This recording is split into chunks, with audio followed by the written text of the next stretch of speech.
This is Charlie Kao with TravelMole in Biarritz, France, welcoming Dr. Mario Hardy, CEO of Pacific Asia Travel Association, PATA, in Bangkok.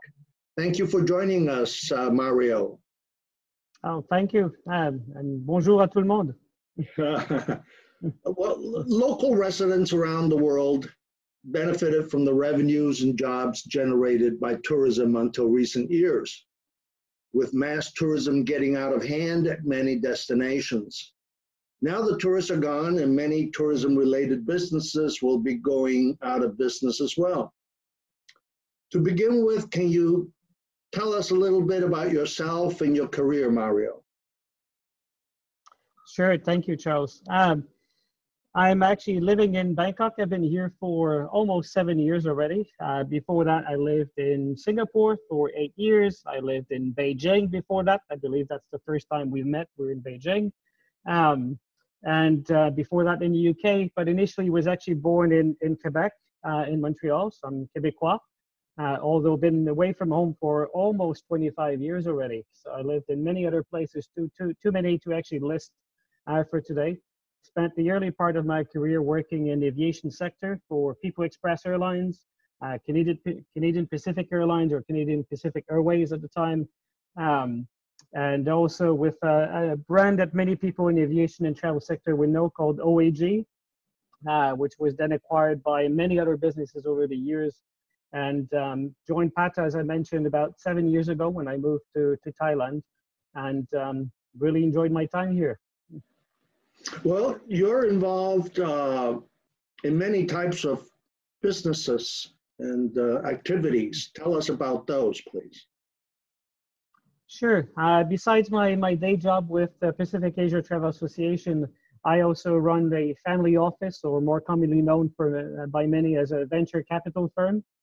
We do investment in technologies, specifically in financial technology, in green technology, or clean tech, as some people refer to it, and also artificial intelligence, as well as FMCG.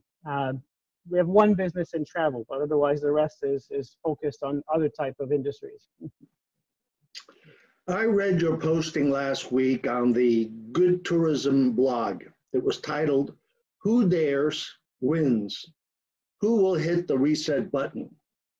You wrote, "I believe destinations that take advantage of this time to reevaluate their approach to tourism will be the real winners in the post-COVID-19 era. The future success of travel and tourism belongs to those destinations and brands that demonstrate tangible, measurable sustainability practices and act responsibly towards their residents and visitors. Few places in the world remain as they were meant to be. I hope we can take this opportunity to correct the mistakes we have made in the past." What I'd like to do is, let's start with destinations. If you can please elaborate on what you wrote and give us some examples of what destinations can consider doing. Who are the stakeholders and decision makers involved at the national, regional, and city levels? I believe that actually the way forward, as it's been since the foundation of the organization, the Pacific Asia Travel Association, we're in a unique position where our members are both from the public and the private sectors. And our mission is really to bring both public and private together to address some of these concerns and look towards some new opportunities for the industry moving forward. As I mentioned, as I wrote last week, I do believe that this is a very unique opportunity that we're actually facing at the moment. Obviously, it's an unfortunate one, but it's also an opportunity for us to relook at how we address some of the issues that we've created over the years in tourism. Everyone actually listening will be familiar with the concept of over-tourism. Too many tourists in certain places around the world. We all know about the environmental issues. We all know about climate change and some of many other concerns that we have, not only with tourism, but with the world in general.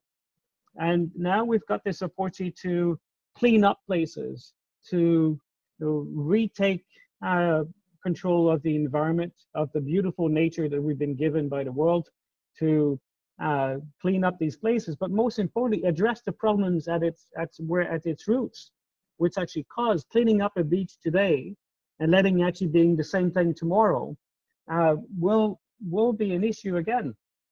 So it's very important that we address the problem from their roots and actually trying to clean them up.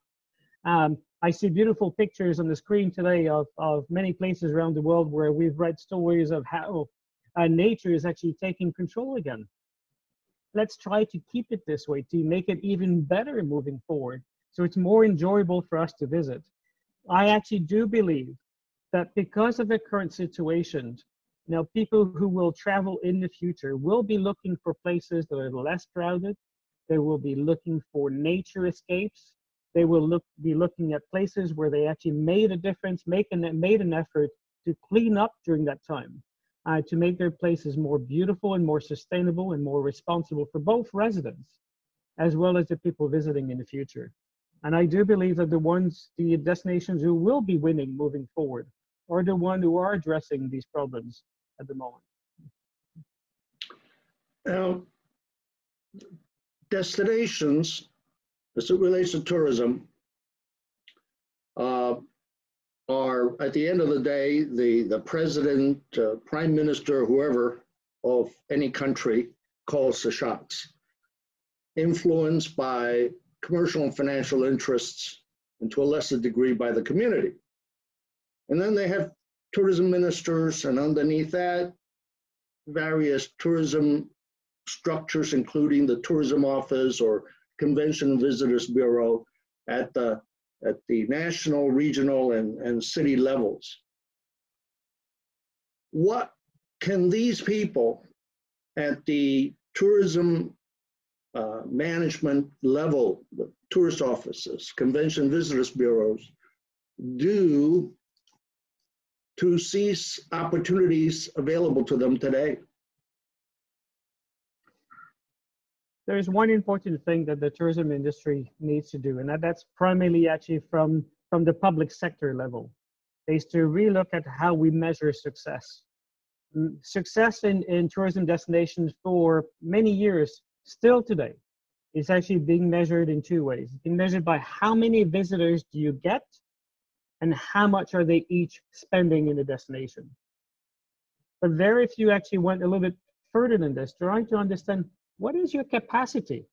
What is the capacity of your city, your province, or your state, or your country to receive tourists on a daily, weekly, monthly basis, and annual basis? There is a limit. Each destination has a limit. That limit is based on number of beds available, on flight accessibility, or the modes of transport as well, of course. But also we need to measure the impact on the resident, the community, measure the impact on the environment, measure the cost of also having a tourist in your destination. There is a cost. If you have more people visiting a destination, you need to invest more in infrastructure. You need more electricity, more water, more garbage disposals, and etc. If you account for all of those together, then you understand what the capacity is. You have an ability then to understand what would be a measurement of success. And I think that this is an opportunity now for people to stop and rethink about what is the measure of success for a destination in terms of visitors. Yes, there is an economic impact and contributions, job creations. So there are many other aspects that needs to be actually looked at. It does start at the government level in understanding what actually true success is. But then the collaborations between both the private and public sectors is actually critical. As you described, many countries have different ways of managing your tourism. You have ministries of tourism, or sometimes ministries of tourism and culture, or ministries of tourism and sports. Each country is classified them a little bit differently. And then you have either a tourism board or a secretariat of tourism, again, that are more like commercial entity of the destinations. And it's critical that they actually work together. Ministries, I see them at a policy level. The NTOs, as we call them quite often, or DMOs, are the commercial entity, the marketing agencies of these destinations. if there isn't a strategic plan at the top to look at what tourism should look like within a destination in the next few years, and it's not clearly understood by ministries, NTOs, DMOs, as well as the private businesses, you end up in chaos, which is actually what we've seen in some destinations around the world. Well, up to recent years, it's generally agreed that at the top level of government, presidential, prime ministerial level, the tourism ministry position job is like, you know, one of the lesser important ones. And tourism is rarely considered a top priority, with obviously exceptions. Now we're looking at serious job loss, tax revenue loss, and these guys and gals who are presidents and prime ministers are hearing bloody murder help from the commercial and financial sector. So many of whom rely on tourism-related type thing. You talked about infrastructure and a lot of different things that are indirectly tied to tourism. So I've heard last week I'll call it Brand USA, but it's really visitusa.org webinar of some state level tourism heads. And Wisconsin, Texas, Long Island, New York, they were getting excited towards the end of this 1 hour seminar, webinar, because somebody brought up the subject. There's an opportunity here for us to really get involved with a community beyond, you know, number of visitor counts and revenues, and help our community recover the restaurants, the bars, work with the health departments, et cetera, et cetera. And they were excited that the job role could change if they seized it.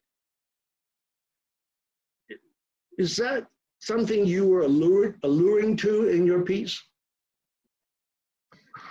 Yes, you know, you've mentioned at the beginning that, you know, the ministry levels or tourism ministry levels in certain government is considered at the lower end. I'd say probably 5 years ago, I would have agreed with you on that. I do believe sincerely that over the last 5 years, maybe a little bit longer for some countries, the roles of tourism within government is actually went up quite significantly.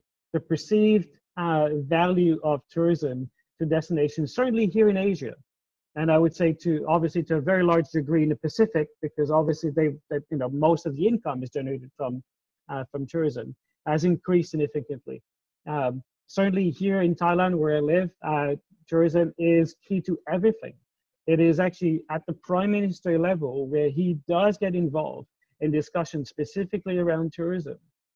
You may have heard of the campaign that's been run now for a couple of years of promoting secondary destinations across the country, trying to disperse the tourists into secondary destinations across Thailand in provinces and cities that most people have probably never heard of before. They're actually now becoming a small tourism destination. Well, that was an agenda directly from the Prime Minister himself, realizing that tourism was a way to lift people out of poverty in the provinces, to give them new jobs, create new employment for them, to improve the economy. Now, many other destinations around the world, the same thing. I had the pleasure of visiting Azerbaijan a few years ago when tourism was not very prominent. Now today, in the last 2 years, Azerbaijan created their own tourism board. They're doing marketing campaigns across the world. A number of tourists actually looking at Azerbaijan as a tourism destination, which is, by the way, beautiful. I encourage anyone to go and visit. And now paying a lot of importance to it. And I can go around the world and name many destinations who now actually see this as a way to improve their economy moving forward. But I go back to the original point I mentioned. You know, these new destinations, I'd say new because they're maybe lesser known or don't have the level of tourists that we probably expected in other areas, have an opportunity and a responsibility to ensure that they actually develop their tourism the right way, in a responsible way, that they do understand their capacity, they understand what is the maximum they can cope with in their destination. We have, as an organization, have done work in that area with destinations in the Pacific and other places across Asia Pacific. And when we do work with destinations that are actually, I would say, at the very early stage of their tourism development, I get excited because I see an opportunity to actually do it right. So I believe that there is this very, very strong opportunity for people to actually do that at the moment, even for those who are very established. So there's great opportunity now that from top to bottom in the tourism chain, they will work together to develop these tangible, measurable, sustainable practices to benefit residents and visitors, is what you believe. I do believe, and I hope so. As I mentioned before, to me, I see that actually the winners out of this will be those who actually do pay attention to these areas. The ones who actually believe they can go back to the old habits as to what we had before in mass tourism, I think there is the one who will lose out over a long period of time. Your piece mentioned destinations and brands. What did you mean by brands? Can you give us some examples? Yeah, I mean large corporations, the big names that we know in the tourism and travel industry, the big hotel chains, the big obviously the airlines and the big tour operators that we all know around the world. I've also an opportunity to, in this time, to relook at how they manage tourism moving forward, how they maybe package their activities differently. As I mentioned, the tourists themselves are changing. What they actually will want when this is all over, when they want to travel, their desire to travel will be as high as it was before. But what they want to do and who they want to do it with might be different. If I talk from my personal experience, I'm on the 24th floor of a high-rise building in a very busy city in Bangkok. And I've been here inside my apartment for 3 months. The longest I walked was 100 meters away to go to the supermarket. And all I want is, as soon as I possibly can, is to escape to nature somewhere, a beach, a mountain, anywhere outside that is not in the city. I just need to see change of colors. I don't want to see cement anymore. I want something different. I don't want to go into a busy environment with huge crowds of people. I want to isolate myself into places which is less crowded. Probably a beautiful place like the place you live, for example, would be ideal.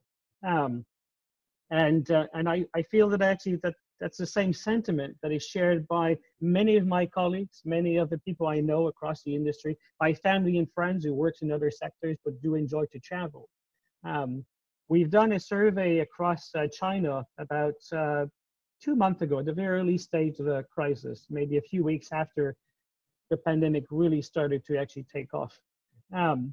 And the survey was actually to analyze the sentiment of Chinese to travel overseas. Well, the sentiment was extremely high. Although it was already early in the crisis, people just had the feeling they wanted to get out. They wanted to travel the world as they did before. They felt like, contained in this environment where actually they really wanted to escape and travel again.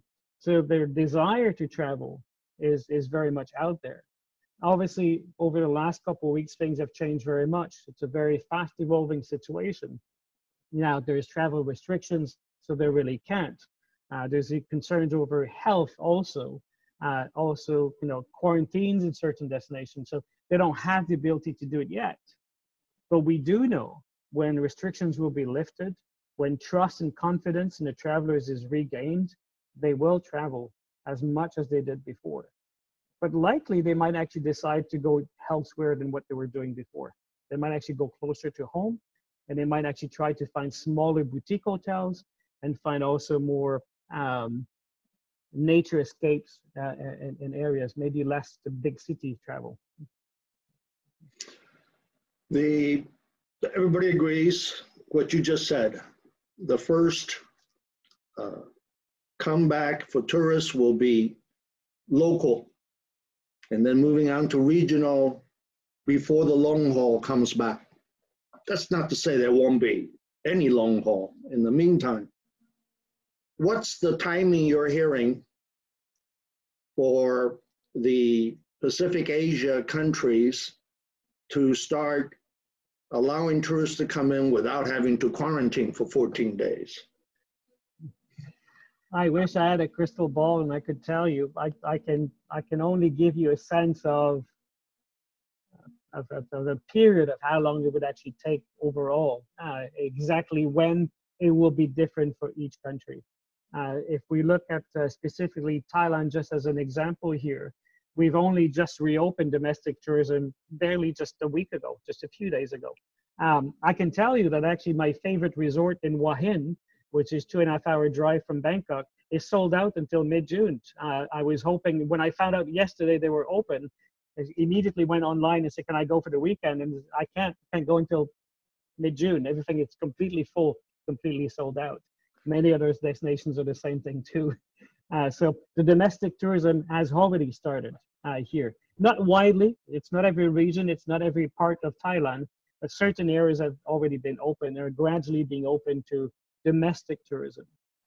We anticipate that most likely regional tourism will start sometime in mid to late July, because we've already had an announcement that some flights, regional flights, will start again. We understand from the government that there may be certain residents or certain citizens of different countries who may be required to quarantine when they actually enter the country, but others won't.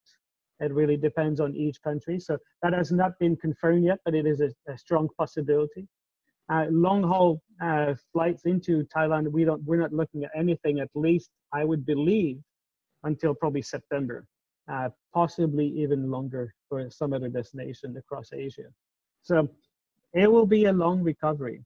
I certainly don't expect any group or mass tourism across Asia until the end of this year, most likely or early next year.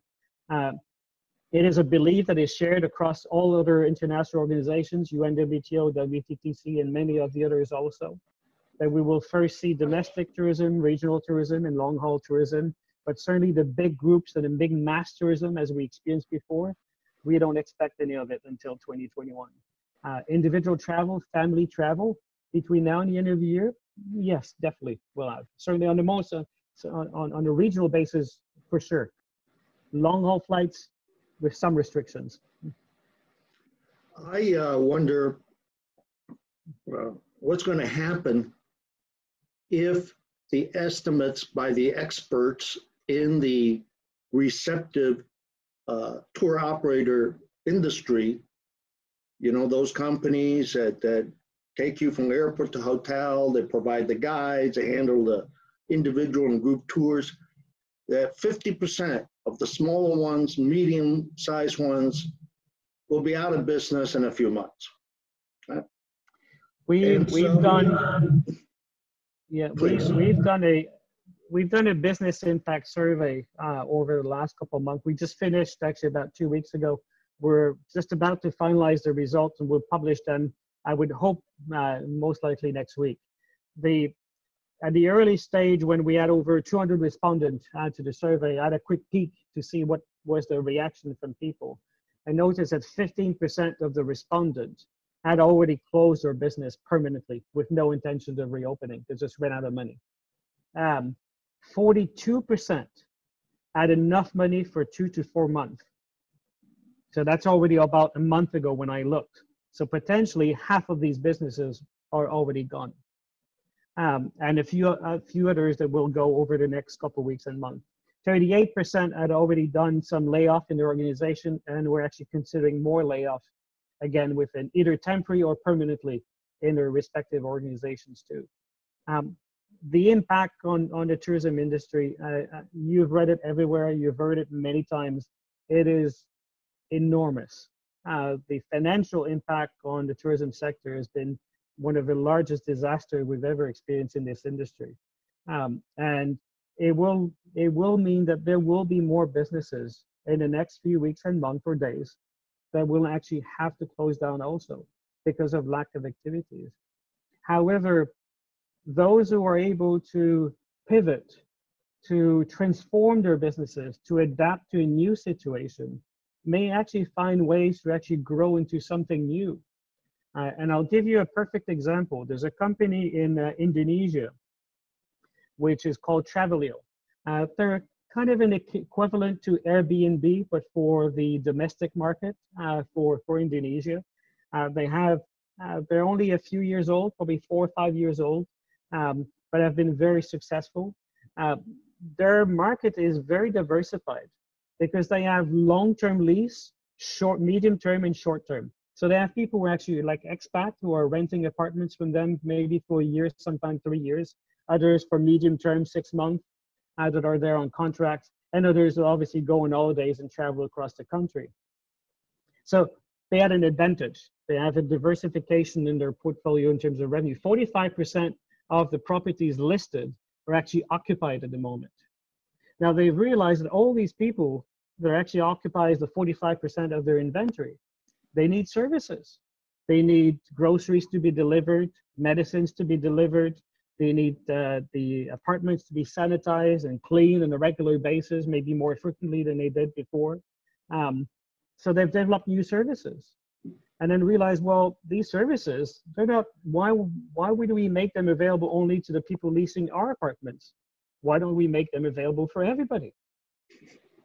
Now they've been so successful that this actually may develop into its own separate business moving forward, providing these services. These services will stay. When the crisis is over, which is probably long away from now, they will remain. People will get used to these services and will continue to actually use them moving forward.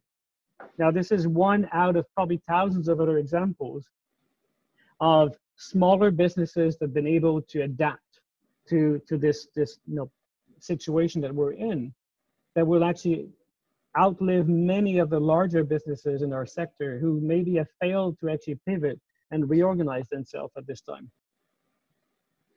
Right. It sounds like governments, besides helping, maybe too late for many, obviously, helping tourism-related businesses to remain in business, will need to prepare for building capacity to replace the ones that go out of business, and train people to handle whatever this new type of tourism demand may be. Yeah, I believe that in any crisis, as they say, there's always an opportunity. And I think what happens here is, yes, there are thousands and thousands, hundreds of thousands of people, millions of people who have lost their jobs over the last couple of weeks and months, and many more probably in the next few weeks and months again. However, it does actually create new jobs and new opportunities, maybe in different areas.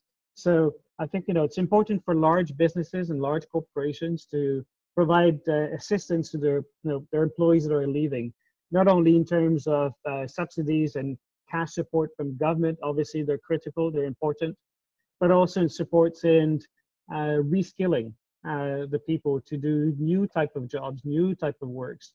We all know that we're going to need a huge demand for sanitizing places, increase in cleanliness and hygiene, etc. There's technologies, there's services that needs to be developed around this area. The way that actually a restaurant operates now here in Thailand are also very different, where we have partitions between tables. We can still enjoy meal, talk to each other, see each other, but we're separated by this glass panel or fiberglass panels. These need to be built and created, delivered, installed, and etc. So these are just small examples of new opportunities being created in the sector for people to come in and just be retrained. Probably providing some support to some of their staff that are leaving also in terms of ability to create these new businesses, helping them with entrepreneurship skills and how to build their own business and services moving forward. And if the business is really clever, you help them to create their own business, and then you partner with them to service your business later on as well. So I'm a strong believer in human creativity and ingenuity in problems of solving complex problems like this. So I've seen many people being very, very creative in this crisis. Exciting future. Thank you so much, Mario, for sharing your time with us. Dr. Mario Hardy, CEO of the Pacific Asia Travel Association, PATA. Have a great afternoon. Thank you, Charles. It was a great pleasure to be with you here today, and enjoy beautiful south of France. Thank you.